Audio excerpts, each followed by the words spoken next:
inside of you.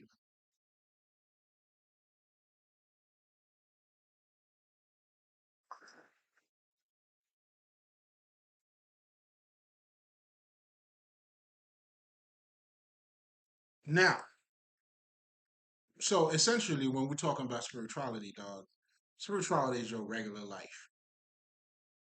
Now, we're talking about level of consciousness, then that's when, as a spiritual healer, my job is to help you to become Christ like, meaning for you to become like Him, you have to align yourself to yourself. Or the whole meaning of Jesus saying, you got to eat my flesh and drink my blood. This is referring to you now grasping or becoming one with that understanding. Because when we're referring to Christ, and this is also a good foundation for what we're going to be talking about tonight, because I just told you the Gnostic is the esoteric meaning, or it's just the esoteric knowledge or understanding of what the Christ is. So now, obviously, well, I had a past couple of videos where I was talking about mythology. We're gonna start there, but we're not gonna stay there because we got other shit to talk about. So, as us being spirit or thinking being, mythology plays a big part in us. That's where the all is mental. Every culture, every background has a mythology that they go by. And based on that mythology, that society is built around their mythology. That's the true power of mythology. There's a guy, Joseph Campbell, he pretty much introduced the conversation, but what he was referring more into mythology was the symbol. I'm quite sure he knew what I'm talking about now. You know what I'm saying? Because I felt like, that's how they control you through fucking movies. Not just that. Understand, when these guys come out and talk about it, let's just say the whole Christianity, they already knew that. That's why they give you a mythology here. That's why they give you a God for you to go by. So they already knew, what I'm saying, what God was or what mythology is. That's why the colonizers, they want you to worship their God, not your God. How else would they have control of your mind? For them to be in control of your mind, it means they have to train you how to see the world. They're telling this is how you look at it. And okay. and you go by it.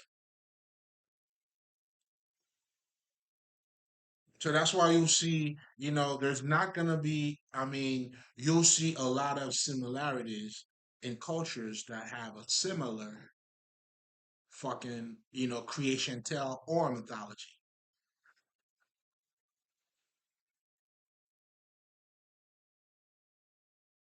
Why is that important? Oh, that's everything.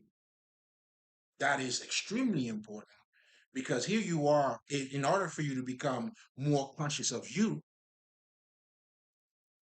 you have to be in charge of you. If someone else is in charge of telling you this is how you need to think, my friend, it doesn't add up. You're not doing the work. But most importantly, your life is being shaped or conditioned their ways. That's why when the country colonize another country, that's what they do.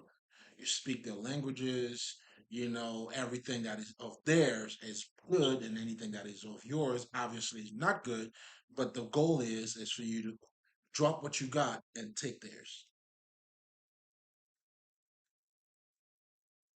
So now I'm saying that to say, now we're gonna jump into the esoteric Gnostic. Now they talking about Christ, they talk about Jesus.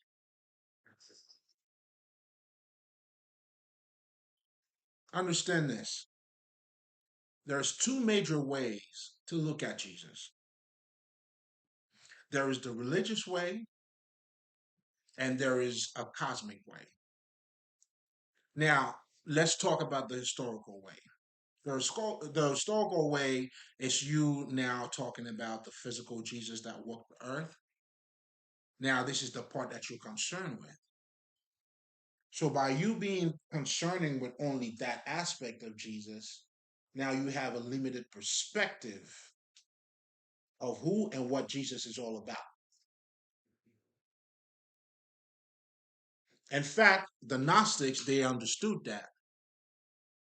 That's why the true knowledge of Jesus, they had it. And that's what they represented. Then they know the church was a copy of the true Christ. Because when they were talking about Christ, although it may be there, may let's just say it doesn't matter if there was a person at that point, because all of us we represent that energy. That's what makes us spirit.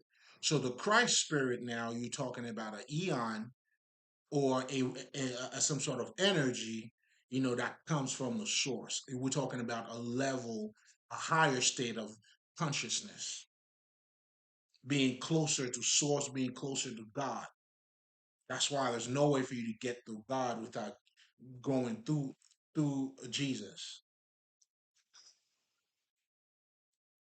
So already the Gnostic understood this knowledge was not meant for you to take literal. So when I'm talking about the mysticism of Gnosticism, what I'm truly talking about here is, the underlying meaning, because anything esoteric is you're dealing with the knowledge, not the physical aspect of it. That's why the gnosis means to know. You're going in, knowing self, knowing the energy that you operate by. So already, I'm trying to create a separation, and I want you to keep that in mind. And that's the difference between religion. When you look at Jesus from a historical perspective, there's nothing happening in you.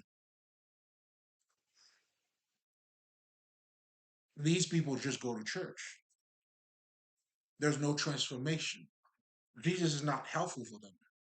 They yell, they talk about it, but they're not about it because they're looking as Jesus as a slave, as a savior. Whereas if you understand Jesus from a cosmic perspective, then you understand it has nothing to do with being a savior. He's, if anything, he's more of a healer. And if even if you look at he throughout the whole story of Jesus, what was he doing? He was healing people. So we're talking about healing energy here.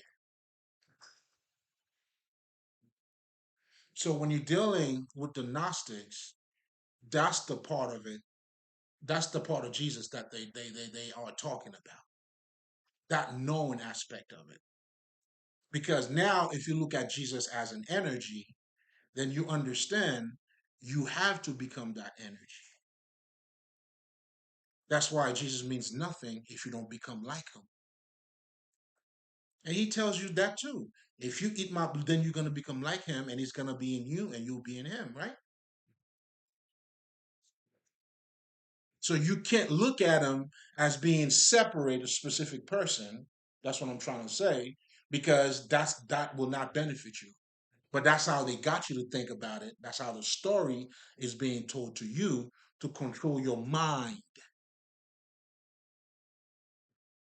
Because now you're looking at Jesus from only one perspective.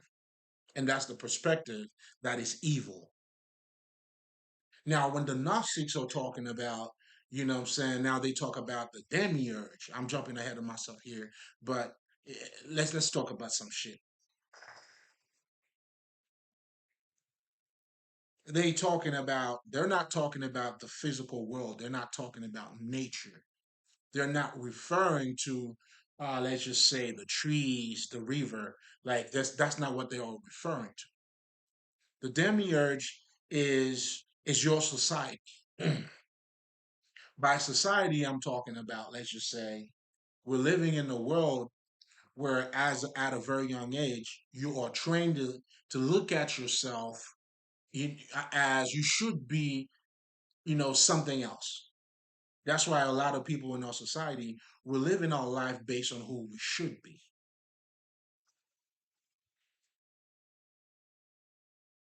not instead of who you are. Now, the Gnostic, which is the knowing, is dealing with the self knowledge. So now they're calling that a demiurge, which is a false world. They're not referring to the physical world here. Be careful. Be careful.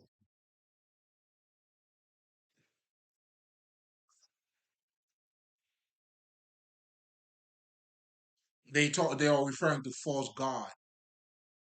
That's why the God in the Bible that is talking to you or referring to the physical aspect of what's taking place, or as a historical book of what's taking place, is giving you a one-side perspective. I mean, perspective on shit.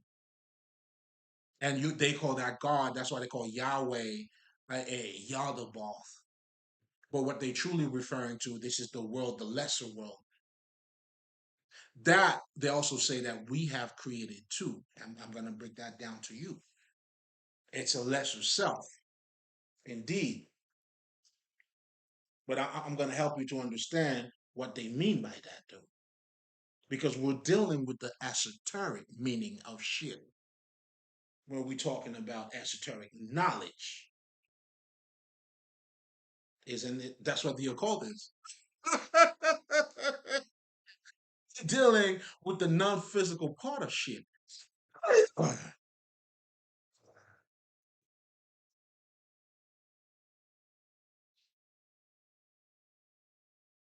up, let me sip something for a minute. Hmm. So now, when we're talking about a demiurge, let me go back to that real quick. We're talking about a type of empire that's been spread around us. It's been, through, let's just say, Christianity, the physical aspect of it. They telling you there's only one God and all that shit.